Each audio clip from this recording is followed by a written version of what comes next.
En La Ventana acontece, que no es poco, un relato personal de la historia, con Nieves con Costrina, Cadena SER.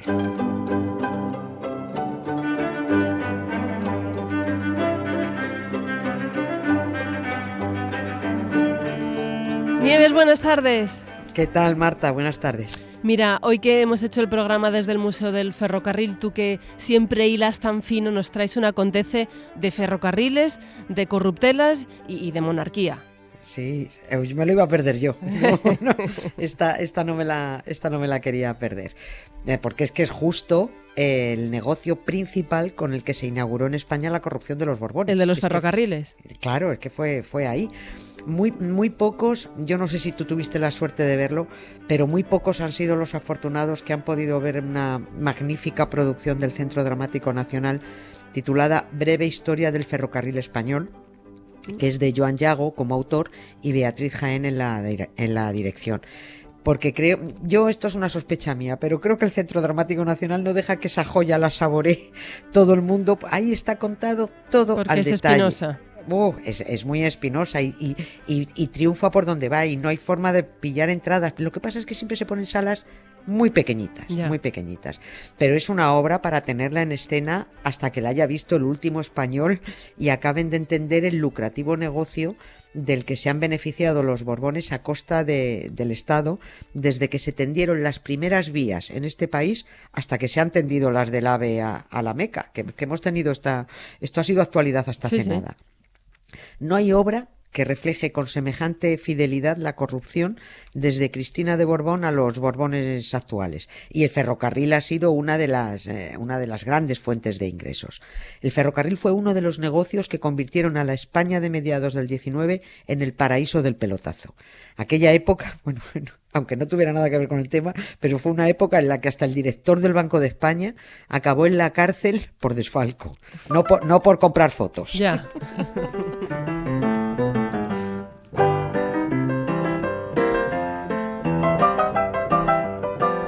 A ver, vamos al principio de esta relación de Borbones y ferrocarril.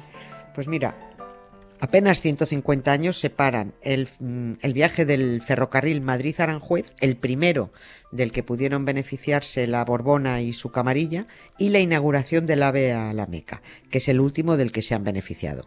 Y hablo en plural porque los beneficios de la corrupción, en este caso de la Meca, no son solo para Juan Carlos.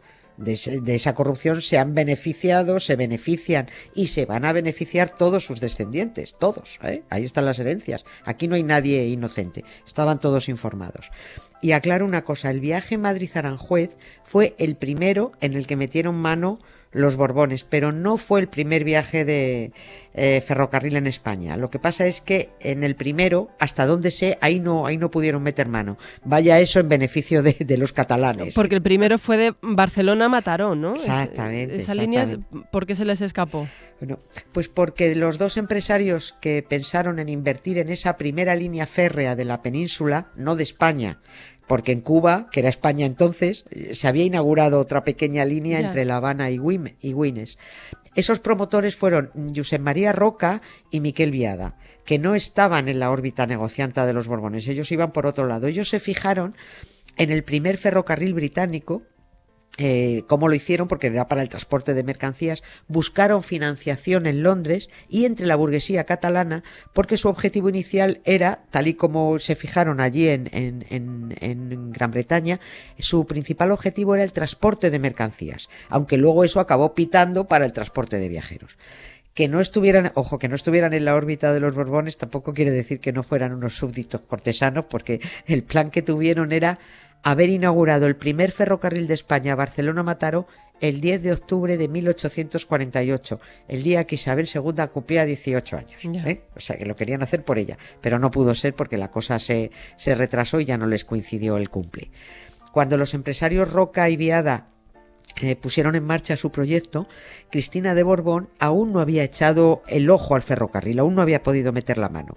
La primera concesión ferroviaria en la que meten mano para su enriquecimiento personal es en la segunda línea ferroviaria que se inaugura en España, que fue la de Madrid-Aranjuez. Don't love the mountain, don't love the sea, don't love Jesus, you never done a thing Pero entonces, ¿cómo fue que entraron en el negocio del ferrocarril? Pues yo voy a intentarlo, pero de verdad que no es fácil para mí contar la ingeniería financiera y el entramado de empresas con hombres de la camarilla de los Borbones sobre los que se asentó esta corrupción ferroviaria. Ya te digo que si aquí estuviera Javier Ruiz te lo bordaba. Te diría esto sobre una pizarra y te lo haría genial, pero para mí no es fácil. A modo de resumen, lo que hacían Cristina de Borbón y su marido Fernando Muñoz, su segundo marido, ya sabemos, el que pasó de 0 a 100 en 5 segundos, hemos hablado de él, el que nació hijo del estanquero de Tarancón y acabó teniente coronel de todos los ejércitos, grande de España, duque de una cosa, marqués de la otra, senador vitalicio, en fin. Bueno, pues lo que hacía esta pareja, sobre todo ella, claro, era facilitar contratos del Estado a empresarios de su órbita. Y ahí pillaban comisiones. Conseguían también subvenciones para obras públicas, de las que también pillaban comisiones, y presionaban para que luego el Estado comprara a precio de oro obras públicas que el propio Estado ya había pagado con creces, con sus subvenciones, con dinero público, y de donde Cristina y el Muñoz pillaban también comisiones. Ellos pillaban comisiones absolutamente de todo. Participaron en todas las grandes obras públicas de la época a mediados del 19. Ya las hemos mencionado alguna vez, que fueron las canalizaciones en el Manzanares, en el Ebro, el puerto de Valencia, las obras del puerto de Barcelona, obras que se otorgaron a colegas de los Muñoz sin subasta. El monopolio del abastecimiento de carbón a Filipinas fue otra también. Y la obra pública más gorda y de la que sacaron mayor tajada fue el ferrocarril. Cuando al embajador francés en España le preguntó su gobierno si eran verdad los escándalos de los Borbones que estaban llegando a París, su respuesta por escrito fue: no existe en España un solo negocio industrial en que ella o el duque de Riansares, que era el marido, no tomen parte. Jolín. ¿Pero algún ejemplo concreto con el ferrocarril? Sí, con el ferrocarril hay muchos ejemplos, pero bueno, voy a pillar uno que me sea sencillo de contar porque, insisto, que es que aquí había una trama en la que estaba implicada hasta el tato. Todos estaban bajo el paraguas de la corrupta Cristina de Borbón y su marido, que a la vez, claro, estaban protegidos por la reina Isabel II desde Palacio, claro, y por ministros como el de Hacienda y el de Fomento, que también pillaban mordidas, y por el mismísimo presidente del gobierno, que era Luis Sartorius. O sea, es que había un paraguas que se iba protegiendo todos a todos porque todos iban pillando. Ejemplo de la línea ferroviaria Madrid-Aranjuez. En esa compañía estaba metido el marqués de Salamanca, de la camarilla de la Borbona. Todo el mundo lo conoce. El marqués de Salamanca es ese que antes de ser un barrio fue un señor, el que montó el barrio Cayetano de ahora.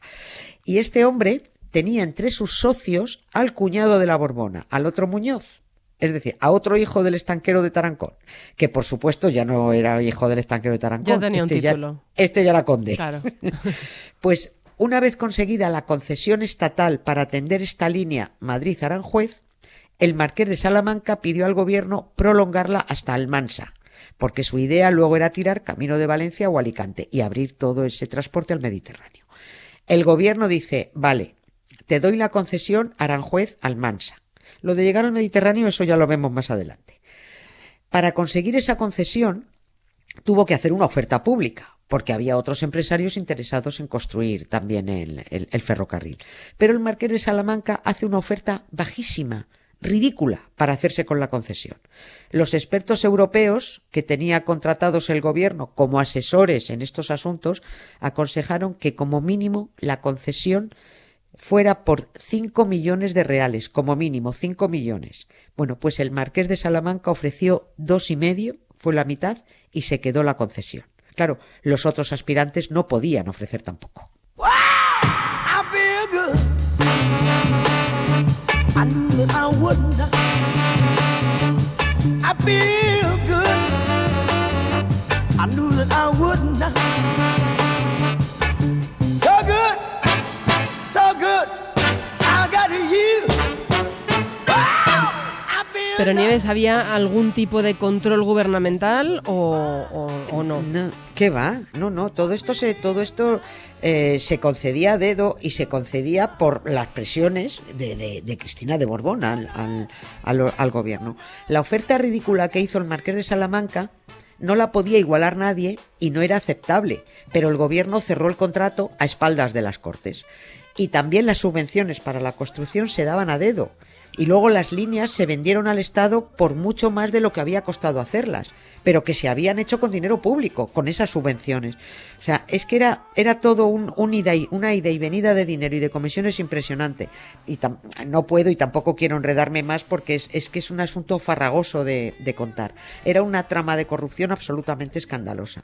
En los diarios de sesiones del Congreso y del Senado hay intervenciones con tal carga de pruebas sobre la corrupción de los Borbones que de verdad no se entiende que esta saga siga entre nosotros. El diputado Duque de Rivas, así está recogido lo que voy a leer en el diario de sesiones. El país ha visto que el monopolio, la desmoralización y la arbitrariedad se apoderan de todos los proyectos útiles del Estado. Yo no sé, señores, qué hay en esta cuestión de ferrocarriles tan feo, tan sucio, tan asqueroso, que no puede desentrañarse. Esto está recogido en el diario de sesiones. Y por eso tan asqueroso era los que estaban detrás. Pues era la Borbona, su marido, su camarilla, todos. Y la clave estaba en que las concesiones del ferrocarril se daban por real decreto que firmaba la otra corrupta, Isabel II, en beneficio de su madre, de su padrastro Muñoz y de toda su camarilla. Cuando se armó tal bronca porque la corrupción ya era absolutamente insoportable y se exigió rectificar la ley de ferrocarriles para que no se diera por decreto, para que se diera con un control gubernamental, el presidente del gobierno, que era Sartorius, dijo, vale, que se iba a rectificar la ley de ferrocarriles para que las subvenciones fueran más transparentes, pero con una condición: que se confirmaran las subvenciones concedidas hasta entonces y que no se investigaran ni a quién ni cómo se habían concedido. Aguanta. O sea, el Senado contestó, no, perdón, esas subvenciones, que lo que queremos saber es a dónde han ido, quién se las ha llevado, tal. ¿Qué hizo Sartorius? ¿Qué hizo Sartorius? Cerrar las Cortes, cesar a los respondones con la firma de la Borbona Isabel II. Jolín. A la porra. Está claro que en esta trama de corrupción los Borbones estaban protegidos porque además había también otros muchos implicados, claro. Muchos, había muchos implicados. Insisto, el de ministro de Fomento, el de Hacienda y el propio presidente. Pues es igual que han estado protegidos hasta el siglo XXI. Mira, déjame que termine con un artículo que se publicó en el diario británico The Times el 5 de mayo de 1853, porque todo esto se publicaba, había muchas publicaciones fuera, en España no tantas. The Times publicó aquel día: todos los hombres de importancia en política están en contra de la extraordinaria y destructora política de la corte. El palacio es la escena de intrigas entre Cristina, Muñoz y sus criaturas. La misma reina, aquí se refiere a Isabel II, ha estado más de una vez a punto de destruir la Carta Constitucional, que es su mejor título para el trono, y la Casa de Borbón parece tan solo prolongar su existencia en España para mostrar al mundo la degradación de una raza de reyes. Ese fue uno de los editoriales del Time, y mi opinión es que esa degradación está ya por debajo de cero, pero bueno, ahí sigue.